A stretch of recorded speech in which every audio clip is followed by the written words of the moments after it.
तो छात्रों का गुस्सा उबल रहा है और फूटता दिखाई दे रहा है। दूसरी ओर अगर महापौर की बात करें और एमसीडी प्रशासन की बात करें तो उनकी तरफ से अन्य कोचिंग सेंटर्स को अब नोटिस दे दिया गया है। दरअसल बेसमेंट में नॉर्म्स का पालन हो रहा है कि नहीं, वहां पर सिक्योरिटी का पालन हो रहा है कि नहीं, इसको लेकर नोटिस थमा दिया गया है। लेकिन सवाल ये उठता है कि इन 3 जानों के जाने के बाद और इस विरोध प्रदर्शन के बीच क्या सिर्फ नोटिस थमाने से सब कुछ ठीक हो जाएगा?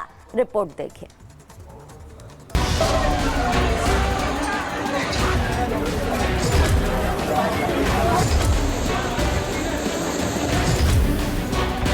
दिल्ली के राजेंद्र नगर से तस्वीरें देखकर एक ही सवाल मन में कौंधता है कि आखिर ऐसे हादसे कब रुकेंगे। ये दिल्ली है, देश का दिल, जहां बड़े शहरों से लेकर छोटे गांव तक के बच्चे अपनी आंखों में कुछ बनने का सपना लिए आते हैं।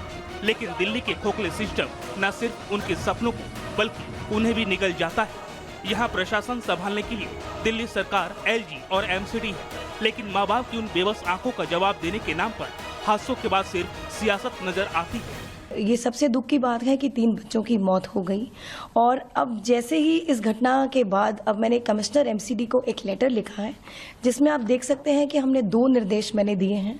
पहला, दिल्ली में जितने भी कोचिंग सेंटर्स हैं जो उन बिल्डिंग्स में चल रहा है जो एमसीडी के जुरिस्डिक्शन में आते हैं और बेसमेंट में बायलॉज के अगेंस्ट या नॉर्म्स के अगेंस्ट ऐसे कोचिंग सेंटर चल रहे हैं, उन पर सख्त से सख्त कार्रवाई हो, उन पर एक्शन लिया जाए।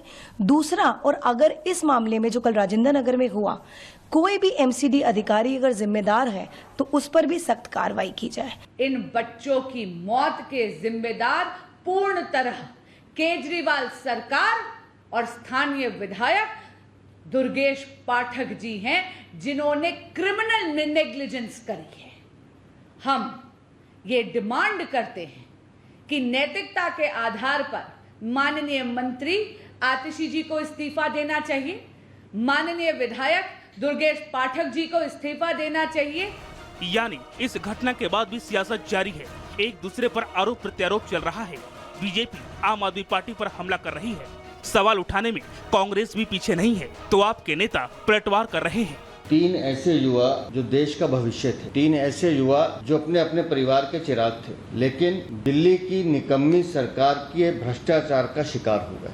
और उन बच्चों का कसूर क्या था कि वो सिर्फ पढ़ने आए थे। दिल्ली की मेयर चिट्ठी लिख के कि एमसीडी अधिकारी इसके लिए जिम्मेदार है, एमसीडी जिम्मेदार है, पल्ला झाड़ लेते। अरे दिल्ली की मेयर है आप, जिम्मेदारी है आपकी। 3 बच्चों की बेसमेंट में पानी घुसने से मौत हो गई। उनकी जिंदगी यूं बीच में खत्म हो जाए, वो भी इसलिए कि एक गैर जिम्मेदाराना एमसीडी है, एक गैर जिम्मेदाराना सरकार है। ये अच्छी बात नहीं है, हृदय विदारक है और सरकार को तुरंत इसमें कदम उठाने चाहिए और दोषियों को सजा देनी चाहिए। बेसमेंट में बच्चे पढ़ क्यों रहे थे? बेसमेंट में बच्चे क्या कर रहे थे? लाइब्रेरी खोल रखी है, बच्चे पढ़ा रहे हैं, ये टोटल क्रिमिनल एक्टिविटीज़ है। इनके खिलाफ सख्त से सख्त कार्रवाई होनी चाहिए। जब तक आप ये बेसमेंट और कोचिंग इंस्टीट्यूट के खिलाफ कार्रवाई नहीं करोगे, ये पूरा सिस्टम बनवा देंगे। मैं किसी ब्लेम गेम में नहीं जाना चाहता, मैं किसी के ऊपर आरोप नहीं करना चाहता, लेकिन आपको एक एक जगह जाके इस तरह की कमर्शियल एक्टिविटी जो बेसमेंट में हो रही है उसको रोकना पड़ेगा, उसके खिलाफ सख्त से सख्त एक्शन लेना पड़ेगा। दिल्ली में बारिश सिर्फ जल भराव का कारण नहीं बल्कि मौत का काल भी बन रही है। हाल ही में मध्य दिल्ली के पटेल नगर मेट्रो स्टेशन इलाके से एक मामला सामने आया था, जहां बारिश के बाद यूपीएससी छात्र की सड़क पर करंट लगने से मौत हो गई थी। इस घटना के बाद से ही पूरे इलाके में दहशत का माहौल छाया हुआ है। लेकिन सवाल है कि छोटे छोटे गांव से शहर आकर अपना और देश की सेवा करने की चाहत इतनी महंगी क्यों पड़ रही है? क्या कसूर था इनका? सवाल ये भी कि कोचिंग सेंटर में अचानक इतना पानी कैसे भर गया? सवाल ये भी कि छात्रों की जिंदगी मुसीबत में डालने का जिम्मेदार कौन है? और सवाल ये भी कि बार बार राजधानी दिल्ली में इतनी बड़ी लापरवाही कैसे हो जाती है? Bureau report, Republic Bharat.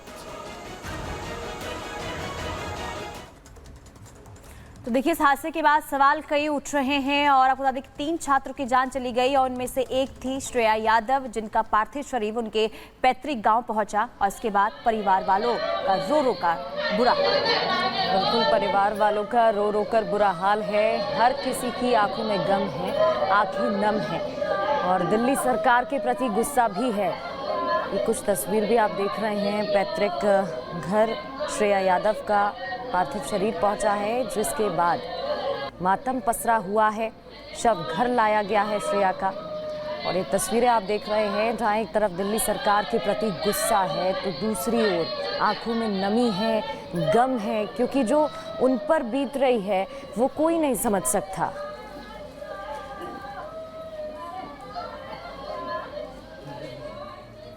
और अजय दुबे हमारे साथ लाइव जुड़ चुके हैं। अजय दुबे, जो तस्वीर सामने आती है वो दिल को झकझोर कर रख देती है। आखिर इन बच्चों का क्या कसूर जो अपने सपने को पूरा करने के लिए दिल्ली गए थे, लेकिन वहां पर सिस्टम की भेंट चढ़ जाते हैं। बिल्कुल, जो गमगीन परिजन हैं, सवाल उनके भी यही है। इस समय जो शव है श्रेया का, उसे लेकर परिजन निकले हैं घाट के लिए, जहां अंतिम संस्कार किया जाएगा। कल शाम को जब मैं उनके पापा से बात कर रहा था, वो बता रहे थे कि कुछ रोज पहले आई थी जब देहांत घर में किसी का हुआ था, और उसके बाद फिर दिल्ली वापस पढ़ाई करने के लिए चली गई थी। दूध का धंधा है, आर्थिक स्थितियां बहुत अच्छी तो नहीं है, पर कैसे भी पैसा जोड़ जोड़ के, एक एक पैसा जोड़ के पढ़ने के लिए श्रेया को भेजा था। और अब जब ये घटना घटी है, पूरा पिताजी उनके भी कुछ कहने की स्थिति में दिख नहीं रहे थे, आवाक थे, और घर में औरतों का रो रो कर बुरा हाल था।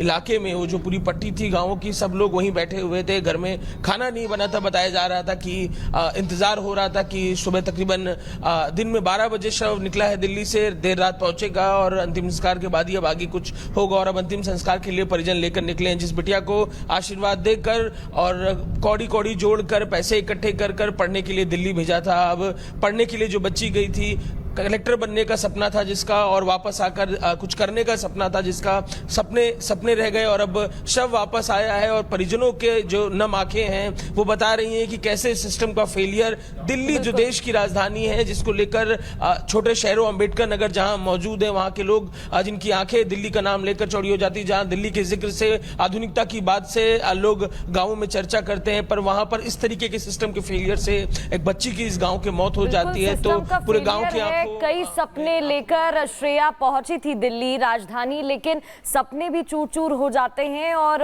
उन पेरेंट्स की उम्मीद भी खत्म हो जाती है। अपडेट आपसे लेते रहेंगे अजय, बहुत बहुत शुक्रिया आपका। और देखिए, लगातार एमसीडी प्रशासन की तरफ से अब कदम उठाए जा रहे हैं। हालांकि अब बहुत देर हो चुकी है। जो 13 अन्य कोचिंग सेंटर्स हैं उन्हें नोटिस थमाने की प्रक्रिया शुरू कर दी गई है। बिल्कुल, देखिए, बेसमेंट में जो अवैध तरीके से, जो नियमों की अनदेखी करके जो लाइब्रेरी या फिर कोचिंग सेंटर बेसमेंट में चल रहे थे, उन 13 कोचिंग सेंटरों को नोटिस तो थमा दिया गया है। इसके बाद, इस कार्रवाई के बाद दिल्ली की मेयर और साथ ही साथ दिल्ली सरकार जो है वो अपना पीठ थपथपा रहे हैं। लेकिन सवाल ये उठ रहा है कि क्या 13 कोचिंग सेंटरों को नोटिस देने मात्र से ही जो लाखों करोड़ों जिंदगियां हैं, क्या उनकी जो जिंदगी है वो सलामत हो जाएगी? रिपोर्ट देखिए।